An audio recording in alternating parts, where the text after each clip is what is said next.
This is No Bills, No Deals, Bill of Rights in the U.S. Constitution. What we're going to be looking at today is breaking down the different parts of the U.S. Constitution and what goes into it overall. Specifically, the first 10 bills or the first 10 rules that were created, which is known as the Bill of Rights, and some of the basic ideas that you have in them. So, the main goal here behind this, guys, is the idea of why the Bill of Rights is such a big deal. Why was it such a big deal when it was initially created into the Constitution? What is in those 10 bills and everything else that goes into it? So, we're going to look at why they are so controversial just a little bit today in different areas. So, for this first part, when you get to slide 3 or when it says the Bill of Rights, what do you already know about the Bill of Rights? Write down any of the rights and protections it covers. So you could put down like 1, 2. Those are most of the ones that everybody knows.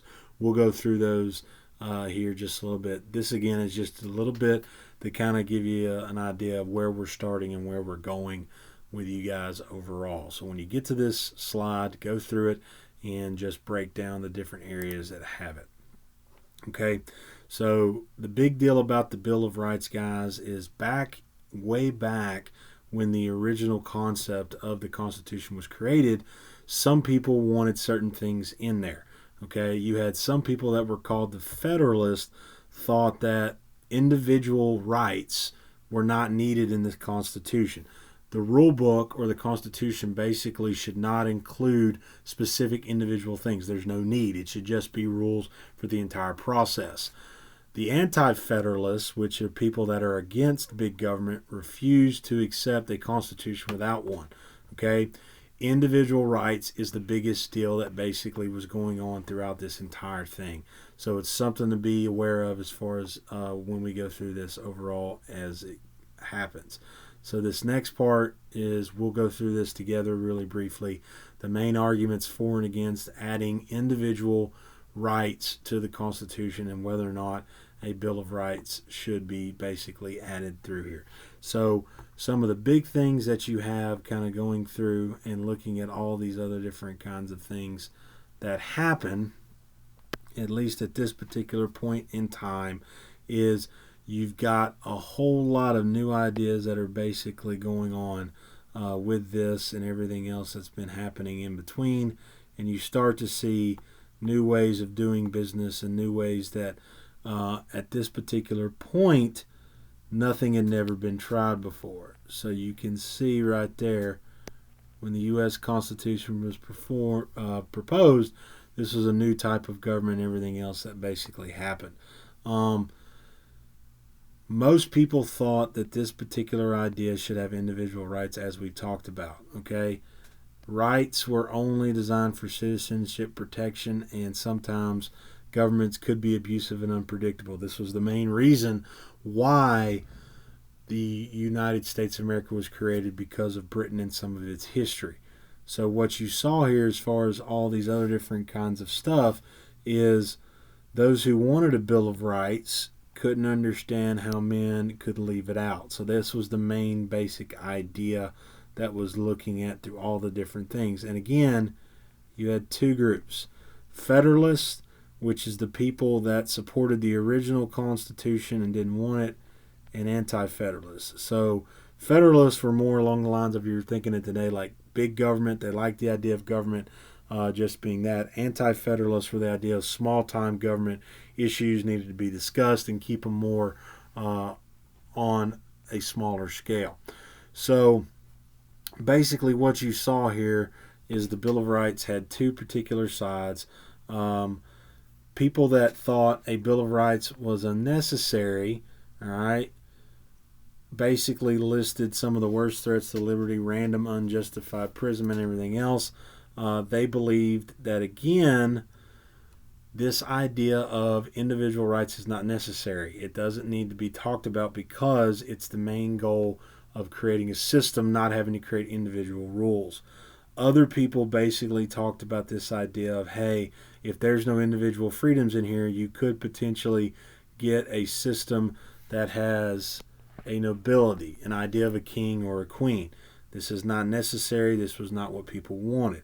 So at the compromise, we'll come down here at the end, all right, said it would become effective just after 9 states ratified it. So basically what happened after all this stuff went down is you saw the compromise where the basic 10 rights would be created, which we would eventually know as the Bill of Rights. So it boils down to the idea of how much does the government actually need to play a role in this. Do they need to spell it out for what each individual has, or can we leave it kind of open? So this is where you'll get to this next question right here, where why didn't Americans initially trust the Constitution? And again, the main goal here, at least for what you have and what you can look at if you wanted to type it in, and just to give you guys a little bit of a hint, okay, individual rights. That's the big thing that a lot of people had issues with the original Constitution as it was created. Okay, so people opposed this idea. They didn't want putting limits on powers of government that they didn't even have yet. It was the idea of keeping this vague for a reason so the government could cover large ground so you don't have to have 1,000 specific laws. All right. The other argument basically talks about, again, individual rights and limited government. There needs to be a limit. You don't need to have a government that basically goes over everything. So individual rights are necessary to create a new form of government. So on this next slide, we got another little assignment that you guys will go through, and you'll sort them into different categories here. So all you have, guys, as far as writing this stuff down and what goes into it is you're just writing down the letters A through L, okay, on this overall, so you guys can kind of see what happens with it, what goes into Bill of Rights, and who wants the Bill of Rights, who doesn't want the Bill of Rights, and how you match them up overall. So I'll give you guys just a quick one here. For A, the Constitution can be interpreted as granting unlimited government power. Okay, so they have unlimited government power. That would fall under, again, A right here down at the bottom, because they didn't want Bill of Rights. This down here, people that didn't want the Bill of Rights is, all right, government control. They wanted large government to take control. Bill of Rights, people that wanted it, individual freedom. That was the big thing for most people to kind of go through and see what happens. So match these up and then go from there. So again, how would you summarize this? You can kind of go through somebody next to you and kind of talk your way through this. And then the next slide, we actually have the Bill of Rights, and we'll talk about what those 10 actually are when we look at it. So these 10 Bill of Rights and what we have as far as a grand scheme and everything else, and what basically goes into it overall for all these other different major types of deals. The First Amendment with the Bill of Rights, Congress shall make no law establishment of religion. So again, this protects religion in different areas as far as all of those things might be concerned, and prohibiting the free exercise. So you have freedom of religion for the First Amendment. You also have freedom of speech. You have freedom of press. You have freedom of assembly and petition. A lot of stuff to digest as far as everything else that goes into it overall, and what happens with all of these different kinds of things as well. So if you're trying to break these down as far as what goes into it and what happens, all right, with all of this stuff, what you get at the end, okay, is a lot of freedom that comes out of this. Freedom of religion, everything else. All right. The Second Amendment talks about a well-regulated militia. What we have basically come to know this as has to mainly deal with guns and its control. Okay, this is where you start to see all these other different kinds of things. The Third Amendment talks about this idea of, all right, soldiers at home and whether or not we can have quarantine and what goes into that.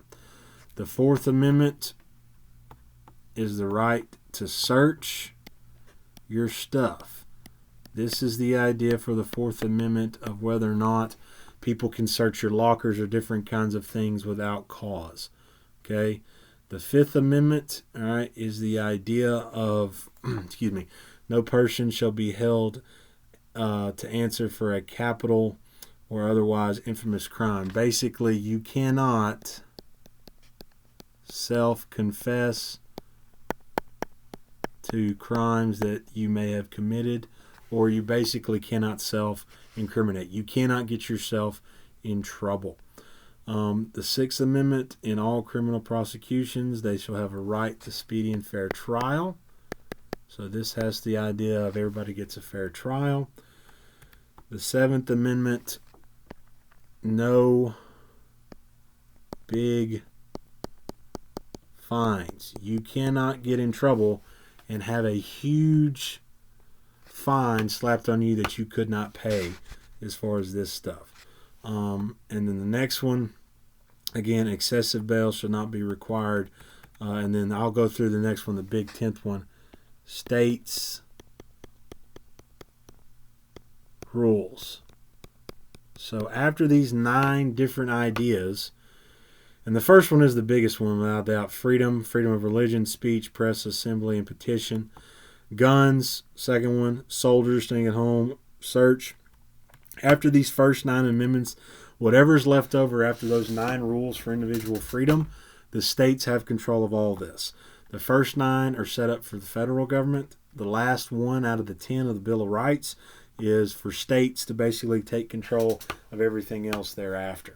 So you see a lot of different ground that's being covered here as far as all this stuff goes. So for the next part, what you have here, guys, is different things that what happened in the American colonies, government officials. So what you're trying to write down as far as all this stuff goes. For each example, write a number of amendment that might be related to this issue. So in the American colonies, government officials got court orders authorizing them to enter any location to search for their goods. This might go under maybe possibly a 4. So all you have to do is give a number of 1 through 10 that match up with this. And then how do we even come up with this and what goes into the Bill of Rights overall and how they're basically created.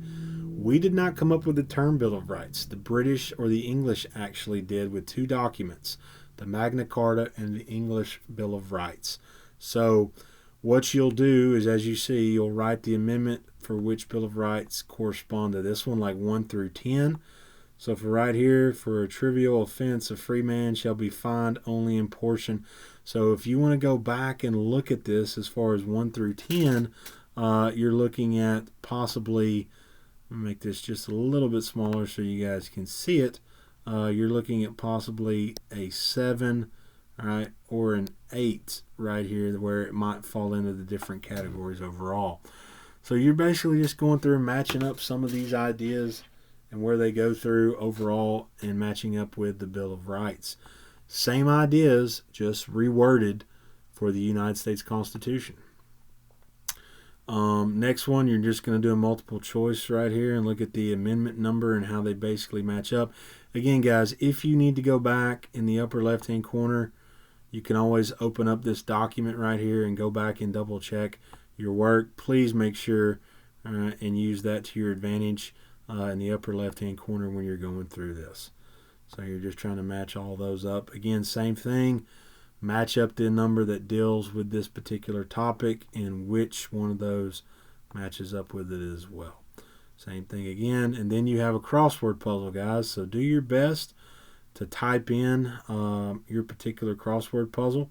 Okay, looking at all these other different kinds of things and what may happen.